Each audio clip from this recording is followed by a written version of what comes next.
सत श्री अकाल दोस्तों, मैं हूं अंचित शर्मा और आप सभी का रियासी अपडेट्स में स्वागत है। ओल्ड पेंशन स्कीम की मांग जो है लगातार तेज होती जा रही है और इसी को लेकर आज Jammu Kashmir teachers joint action committee द्वारा रियासी के खेल मैदान में एक बैठक भी की गई है। इसको लेकर चर्चा की गई है। इस समय हमारे साथ जॉइंट एक्शन कमेटी, जो जम्मू कश्मीर की टीचर्स की जॉइंट एक्शन कमेटी है, उसके जम्मू कश्मीर के प्रधान विनोद शर्मा जी हैं और उसी के साथ डिस्ट्रिक्ट प्रधान बलवान सिंह जी हैं। इनसे बातचीत करेंगे और क्या कुछ आज चर्चा हुई है और इसको लेकर आगे किस तरह से इनके द्वारा संघर्ष किया जाएगा उस पर भी बात होगी और इसके अलावा भी कुछ सवालात करने की कोशिश करेंगे। विनोद जी, स्वागत है आपका। क्या कुछ कहेंगे, आज जो बैठक हुई है क्या इसमें चर्चा हुई है? Thank you sir.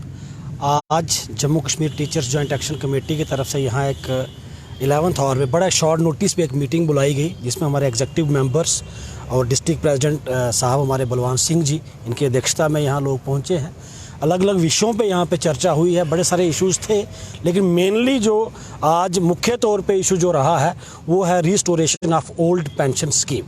क्योंकि मुल्क के जो हमारे अलग अलग राज्य हैं वहाँ पे 2004 से पेंशन जो है वो बंद है, लेकिन हमारे जम्मू कश्मीर में 1/1/2010 के बाद जो लोग अपॉइंट हुए हैं उन लोगों को पेंशन से जो है वो महरूम रखा गया है। तो हम लोग मांग करते हैं कि एक बुढ़ापे का सहारा एक मुलाजिम का जो है वो उसकी पेंशन है, क्योंकि जब वो 60 साल की उम्र उसकी हो जाती है, वो रिटायर होता है, डिपार्टमेंट में वो 35 से 40 साल भी लोग देते हैं और इतना अरसा देने के बाद जब उनको बुढ़ापे में ज़रूरत रहती है सबसे ज़्यादा किसी फाइनेंशियल सपोर्ट की, वो फाइनेंशियल सपोर्ट अगर आप उनसे छीन लेंगे तो मुझे लगता है कि वो एक बहुत बड़ी बेइंसाफ़ी उनके साथ होगी, जिसके खिलाफ आज हम लोग निकले हैं। और आने वाले दिनों में आप देखेंगे कि अलग अलग जगहों पे जो है वो हमारे प्रोग्राम्स होंगे, जिसकी शुरुआत हम जम्मू 8 जनवरी से वहां से हम करें। चलिए बलवान जी, क्यों आपको लगता है कि ये जो न्यू पेंशन स्कीम है ये सही नहीं है आपके लिए? देखिए, अभी कुछ स्टेट्स में जैसे हमने देखा, कुछ जो लोग हैं वो रिटायर हो रहे हैं और उनकी मात्र पेंशन 514 रुपये बन रही है। जो आपने सोशल मीडिया पे भी वीडियो वायरल हुए हैं, आपने देखा होगा। जब एक आदमी 30 से 40 साल डिपार्टमेंट में देगा और जाते समय जब वो रिटायर होगा उसके हाथ में कुछ भी नहीं होगा, इसके लिए ये मुद्दा सारी स्टेटों में उठाया जा रहा है। और कई स्टेट ऐसी भी हैं, जैसे राजस्थान है, पंजाब है, वेस्ट बंगाल ने तो इसको लागू ही नहीं किया था। और हम भी आपके माध्यम से एलजी साहब से ये दरख्वास्त करते हैं कि हमें ओल्ड पेंशन स्कीम में लाया जाए, क्योंकि न्यू पेंशन स्कीम जो है वो हमारे लिए बेनिफिशियल नहीं है। क्योंकि इसको हम सभी ने देखा है और प्रैक्टिकल इसके नतीजे जो है वो आना शुरू हो गए हैं जब से लोग रिटायर हो रहे हैं। तो हमारी यही मांग रहेगी कि हमें ओल्ड पेंशन स्कीम में ही रखा। चलिए हम ये देख रहे हैं कि इस मांग को लेकर जो सरकारी कर्मचारी हैं वो ही एकजुट नहीं है। अलग अलग मंचों पर, अलग अलग स्थानों पर अलग अलग तरीके से इस मांग को उठाया जा रहा है। कुछ दिन पहले रियासी की भी अगर बात करें तो कुछ शिक्षक और कुछ और कर्मचारी भी इकट्ठा हुए थे, पहले भी होते रहे हैं, अब आप इकट्ठा हुए हैं। क्या आपको नहीं लगता अगर मांग एक है तो मंच भी एक होना चाहिए, सबको मिलकर इस मांग को लड़ना चाहिए? इस बिल्कुल सही आपने कहा और आपके माध्यम से हम सब लोगों से गुजारिश। आपको ऐसा तो नहीं लग रहा कि बाकी उठा गए और आपकी यूनियन जो है जॉइंट एक्शन कमेटी वो पीछे रह गई, इसलिए आप भी मीटिंग करने? नहीं सर, ऐसा कुछ नहीं है। जब भी किसी आंदोलन की शुरुआत होती है वो इसी तरह से होती है, अलग अलग जगहों से आवाज़ उठती है, फिर उस आवाज़ को जो है वो इकट्ठा किया जाता है, फिर एक मंच से वो आवाज़ उठती है। आज हमें खुशी है कि अलग अलग मंचों से ये आवाज़ उठ रही है और हम लोग कोशिश करेंगे कि सारे जितने मंच हैं इनको एक ही जगह पर लाके इस लड़ाई को हम लड़ेंगे, जिसकी शुरुआत हमने जम्मू से की है। Jammu Kashmir movement for old pension scheme का एक बैनर बनाया है, हम सब लोगों को इनवाइट करेंगे, सारे लोग वहां आए। यहाँ लीडर क्रेडिट का इशू नहीं है कि क्रेडिट गेम यहाँ नहीं है, कौन क्रेडिट ले लेगा। हम एक वाकई में दिल से ओल्ड पेंशन स्कीम को लेकर एक मंच ऑलरेडी जो तैयार है, क्या उसमें आप जाकर इस मांग को एक साथ उठाएंगे? सर मैं वही कह रहा हूं, क्योंकि अलग अलग मंच बने हैं, अब कोई एक जगह तो होगी, यहाँ बैठ के हम चर्चा करेंगे, वही चर्चा हम शुरू करेंगे और हर आदमी से अपील करेंगे। अगर हमें कहीं जाना पड़ा हम उसके लिए तैयार हैं। बाकी लोगों से भी हम कहेंगे कि वो एक जगह पर आएं और इकट्ठा होकर हम लड़ाई लड़ें। लेकिन मैंने आपको जैसे कहा ये शुरुआत है और शुरुआत हमेशा अलग अलग जगहों से होगी। क्या लगता है आपको हिमाचल में ये एक बड़ा मुद्दा रहा जिससे परिवर्तन हो गया, वहाँ पे सत्ता बदल गई? बिल्कुल, अब आप देखेंगे उसमें यहाँ भी यूनिटी होगी, यहाँ स्ट्रेंथ होगी, यहाँ पे मैं कहूँगा एकता होगी, वहाँ वो उसकी बात जो है वो माननी ही जाएगी। उसी एकता को इकट्ठा करने के लिए हम लोग घर से निकले हैं। उसी कड़ी में आज हम रियासी में पहुँचे हैं, हर एक डिस्ट्रिक्ट में मीटिंग चल रही है और आने वाली 8 जनवरी को हमारी जम्मू में एक मीटिंग होगी, कन्वेंशन होगी, उसमें फर्दर स्ट्रेटजीज जो हैं वो हमारी डिसाइड होंगी। उसी मसले में हमने कोऑर्डिनेटर्स बनाए हैं। जैसे आपने कहा कि अलग अलग जगहों पे लोग, अलग अलग मंचों से लोग बात कर रहे हैं,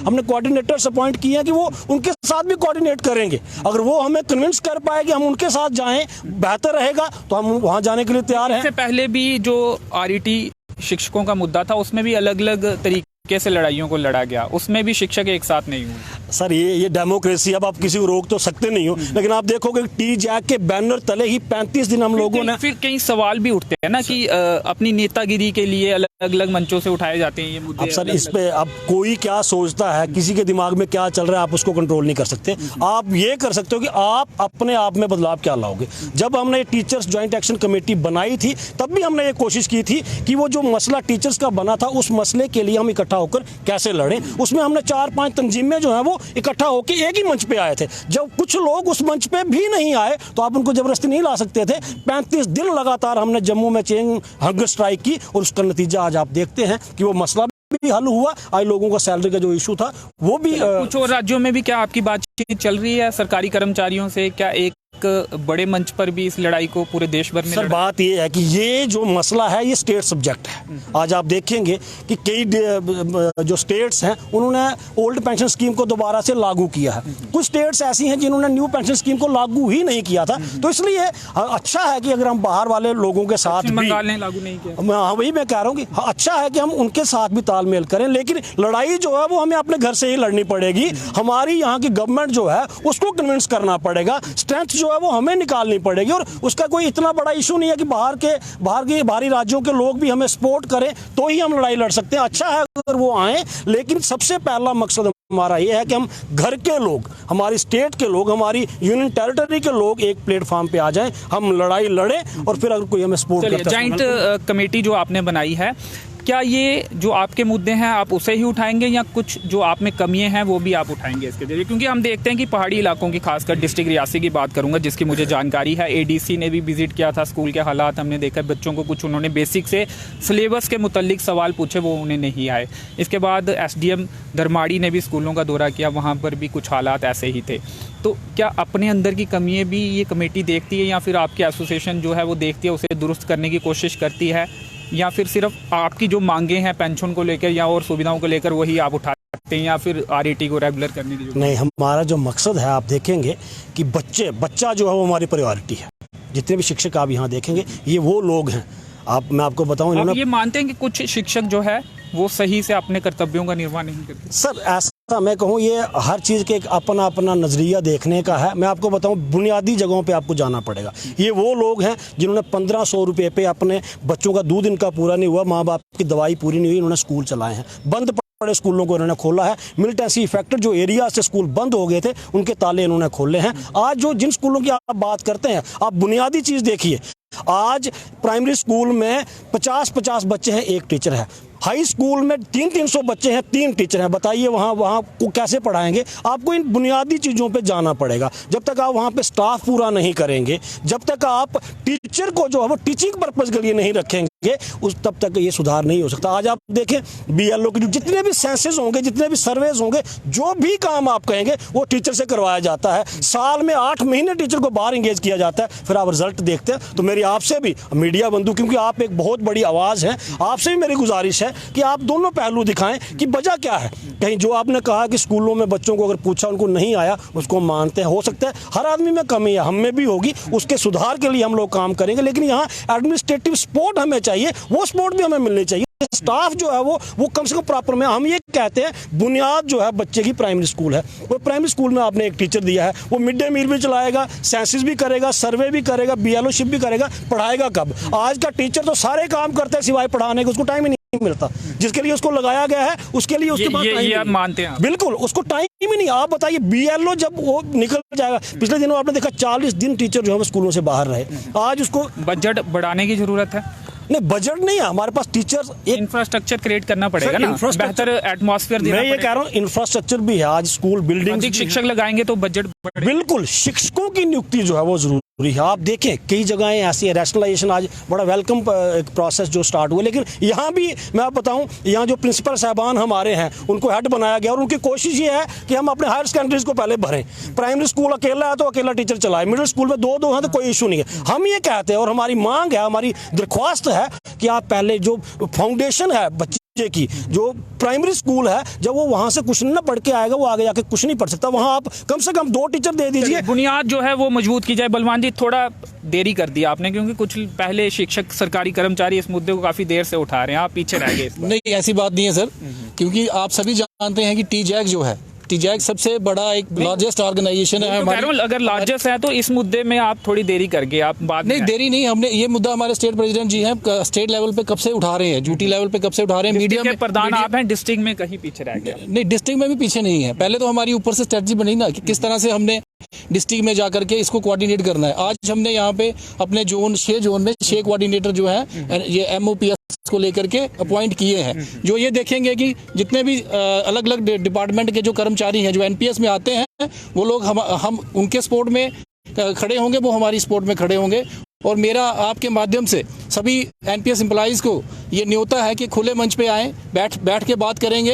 अगर आपके पास कुछ अच्छी सुझाव होंगे हम आपके साथ आएंगे, नहीं तो आप हमारे साथ आइए। हमारी सबसे बड़ी ऑर्गेनाइजेशन है, जैसे हमारे स्टेट प्रेसिडेंट जी ने कहा कि जब टीचर ग्रेड 2 और टीचर ग्रेड 3 की बारी आई, जब SSA की स्कीम बंद हुई तो उस समय भी हमारी ऑर्गेनाइजेशन ने एक बहुत बड़ी लड़ाई लड़ी थी। 35 दिन हम जम्मू में जाकर के हंगर स्ट्राइक पे बैठे थे। उसके बाद आप सभी जानते हैं किस तरह से ये मसला हल हुआ और हम सभी लोग जो है वो रेगुलराइज हुए और आज इस मसले को लेकर के हम निकले हैं। हमें पूरी उम्मीद है हमारी स्टेट ड्यूटी की लीडरशिप के ऊपर भी और हमें अपने टीचर के ऊपर भी हमें इनका सपोर्ट मिलेगा और हम इस मसले को हल करवा के रखेंगे। अगर मसला हल नहीं होता है तो आने वाले दिनों में क्या रणनीति रहेगी, किस तरह से संघर्ष करेंगे? सर हम बड़ा रेगुलर करने को लेकर RET टीचर्स को हमने देखा लगातार स्ट्राइक की गई, दिन रात भी टीचर्स बैठे। सर एक प्रोसेस है, हम शुरुआती तौर पे ये नहीं कहेंगे हम लड़ाई लड़ेंगे, प्रोटेस्ट करेंगे, हम एक शुरुआत करेंगे, बात करेंगे। और हम ये अंगड़ाई है, बाकी बिल्कुल अभी तो अंगड़ाई है, आगे बहुत लड़ाई है। हम कोशिश करेंगे मेमोरेंडम्स के जरिए LG महोदय तक अपनी बात पहुंचाएंगे, उनको कन्विंस करेंगे और हमें उम्मीद है प्रोटेस्ट ना करना पड़ेगा। हाँ बिल्कुल ना करना पड़े और अगर हमें जरूरत पड़ी तो उससे भी हम पीछे हटने वाले नहीं हैं। आप देखेंगे स्ट्रेंथ भी यहाँ है, लोग भी यहाँ हैं, लेकिन हम एक स्ट्रेटेजिक वे से चलेंगे, स्ट्रेटेजी बनाएंगे। हौच पौच में चलने वाले हम लोग नहीं हैं। बड़ा एक अदब से, एक तरीकाकार से जब हमें नहीं सुना जाएगा तो फिर हम अपना रास्ता बदलेंगे सुनवाई के लिए। जी चलिए, आज को कहाँ से शिक्षक यहाँ पे पहुंचे? आज पूरे डिस्ट्रिक्ट से शिक्षक आए हैं, महोर, चसाना, पौनी, अरनास, चिनका, हर जगह से शिक्षक जो हैं वो आए हुए हैं। सिर्फ इसमें NPS के नहीं है, इसमें GP वाले जो पुराने हैं ओल्ड पेंशन स्कीम वाले हैं वो भी हमारे साथी हमारे साथ खड़े हैं। इस मुद्दे को लेकर के हम सभी एकजुट हैं और आने वाले दिनों में हम देखेंगे कि किस तरह से इस मसले को हल किया जाएगा। 8 तारीख को हमारी जो है कन्वेंशन जम्मू में होने जा रही है। आपके माध्यम से मेरा उन सभी शिक्षकों को और उसके साथ और भी जो डिपार्टमेंट के NPS के एम्प्लॉइज हैं उनसे आग्रह है कि वो 8 तारीख को जम्मू में आए। वहाँ पे हम कोऑर्डिनेट करके डिसाइड करेंगे कि किस तरह से इस मसले को आगे ले जाना है और किस तरह से इसको हल करवाना है। चलिए, शुक्रिया, धन्यवाद हमसे बातचीत करने के लिए। तो 8 तारीख को जम्मू में कन्वेंशन है, तमाम शिक्षकों को इनके द्वारा आमंत्रित किया जा रहा है। जॉइंट एक्शन कमेटी है जम्मू कश्मीर टीचर्स की और ओल्ड पेंशन स्कीम को लागू करने की मांग ये टीचर्स जो हैं वो कर रहे हैं। इनका कहना है कि जो न्यू पेंशन स्कीम है उसके तहत रिटायर होने पर शिक्षकों को या अन्य सरकारी कर्मचारियों को ज़्यादा बेनिफिट जो है वो नहीं हो रहा है, इसलिए ओल्ड पेंशन स्कीम जो है वो लागू की जाए और कुछ राज्यों ने इस स्कीम को फिर से लागू भी कर दिया है। और आज रियासी के खेल मैदान में इनके द्वारा बैठक की गई है, चर्चा की गई है इस मुद्दे को लेकर और 8 तारीख को जम्मू में कन्वेंशन होगी और इसकी आगे किस तरह से इस मांग को उठाना है उसकी रूपरेखा जो है वो तैयार की जाएगी। फिलहाल इस कवरेज में इतना ही। मेरे सहयोगी के साथ मुझे दीजिए अनुमति। धन्यवाद।